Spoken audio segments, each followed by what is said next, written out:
Tu es là, tu fonctionnes, tu vis ta vie comme d'habitude. Mais ces derniers temps, tu te sens différent, pas vrai? Tu ne saurais même pas vraiment l'expliquer à ton entourage. Mais au fond de toi, tu sais qu'il y a quelque chose qui a changé. Un décalage, une transformation en marche. Et si ce n'était pas un hasard, reste avec moi. Tu vas peut-être comprendre ce que Dieu est en train de faire en toi maintenant. Tu te lèves, tu avances, mais quelque chose a bougé à l'intérieur. Tes priorités ne sont plus les mêmes. Ce qui t'attirait avant te laisse froid ou vide. Tu ressens un manque, un appel, un espace entre qui tu étais et ce que tu deviens. Tu n'arrives plus à revenir en arrière. Tu ne veux plus faire semblant. Et autour de toi, tout continue normalement. Les autres ne voient rien. Mais toi, tu sens que quelque chose s'éveille, que tu évolues. Et ça t'agite, ça te bouscule, mais ça t'intrigue aussi. Tu n'es pas fou, tu n'es pas perdu, tu n'es pas en train de dérailler. Ce que tu vis, ce n'est pas une crise, c'est un réveil intérieur. La Bible en parle. Dans Ecclésiaste chapitre 3 verset 11, il est écrit « Dieu a mis dans le cœur de l'homme la pensée de l'éternité ».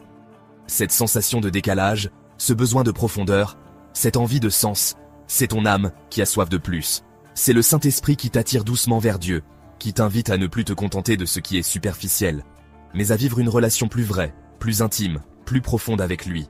Et parfois, ce qu'on appelle crise n'est qu'un appel à renaître. Dieu utilise l'inconfort, la confusion ou le silence pour t'arracher à l'ancien, pour te préparer à une nouvelle saison.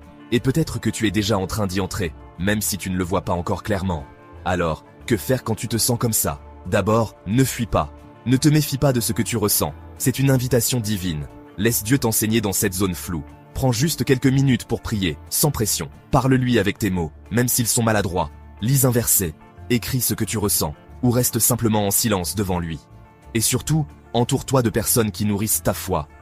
Tu n'es pas obligé de traverser ça tout seul. Dieu travaille en profondeur. Alors sois doux avec toi-même, et fais confiance à son rythme. Si tu te reconnais dans ce message, écris en commentaire. Je sens le changement, pour qu'on puisse prier ensemble, et marcher côte à côte dans cette saison nouvelle. Abonne-toi pour recevoir d'autres clés spirituelles et pense à partager cette vidéo à une personne que tu sens en pleine transition invisible. Parfois, un simple mot peut confirmer ce que Dieu est déjà en train de murmurer. Retiens ceci, tu n'es pas perdu, tu es en cours de transformation. Dieu a commencé quelque chose en toi et il ne laissera pas ce travail inachevé. Tu es exactement là où tu dois être. Et la suite, elle sera encore plus belle que tu ne l'imagines.